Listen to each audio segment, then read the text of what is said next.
Okay, Refiloe Maohloli. I maybe I'm Lesotho, but I actually grew up in the Eastern Cape. I grew up in a small town called Mthatha. Until I was 10 years old, so I speak Xhosa. That's my language. What else about me? So I've always loved reading. I spent most of my life in books as a child.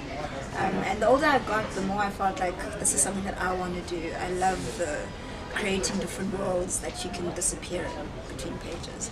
So I did a BCom in information systems. So I started kind of my career in the corporate world for about 7 years. And at the end of that 7th year, I decided to finally make the leap because the whole trying to write part-time thing just wasn't working for me. It didn't work out, so I decided, okay, if I'm going to do this, now's the time to do it, go full in, which I did. And particularly this book, How Many Ways Can You Say Hello, this was a surprise. So when I decided to pursue the writing, I had all these novels in my head and like this picture that I'm going to write. I must be honest, I didn't think children's writing, but as things happen, you come across this, and so the book was inspired by my nieces. I wanted them to find themselves in stories. I think that's the main objective.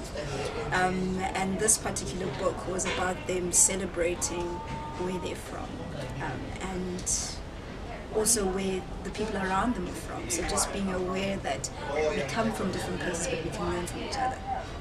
So, like I said, I may not have started out thinking I'm going to write children's books, but when I got into it, it was like magic for me as well, because there's some really brilliant children's books, profound in the simplest form, but like really profound stories. And what's amazing is children get it, children really get it. So I'll give an example of one of my favorite books that I used as like inspiration. It's called A Squash and a Squeeze by Julia Donaldson. And I was kind of having a conversation with my niece, and she said she'd read the book at school. So I asked her if she actually got what it was about, and she did. She explained to me everything. So that to me is the magic of children's books. We shouldn't, just because you're writing children's literature, you shouldn't feel like you need to dumb down the content. These children are smart. This is 2017. Children are very smart, so we need to step up to their level in a simple form. So I did a reading at a school, Springdale Primary in Pretoria, and the teacher there said, for most kids won't have the opportunity or even come across an art gallery, but through children's books, that's where they're exposed to art, and children recognize that, and I thought that was actually like a really cool thing she said, because it's true. The illustrations are very important. That's how you get the children engaged, and it's part of that whole thing. You encourage children to expand their imagination. So you can do a lot with illustrations, and I think Anya, who illustrated this book, did such a beautiful job. It's a magical world, right? And a lot of all the scenes that she drew are based on actual locations in South Africa. So that makes it exciting as well, as in there's a giant pineapple in the book, but because there's a giant pineapple in Bathurst, So in addition to the art, but it's also exposing the children to a world that maybe they haven't been to. I particularly can't wait to go to Bathurst and see that giant pineapple.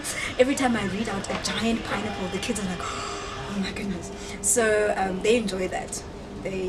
That's where they really come alive. So you have to the text and the illustrations have to be as good as each other and complement each other. So what's really fun is reading as a family.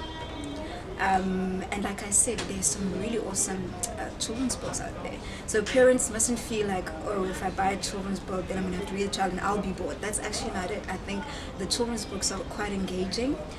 So it's, as much as, let's say, the main objective is for you to get your child reading, I think parents will also find that they enjoy the stories as well. And I think you can pick that up even in animated movies, that the way they're doing them now, because they know that parents go with their children, they make them so that the parents can also enjoy them.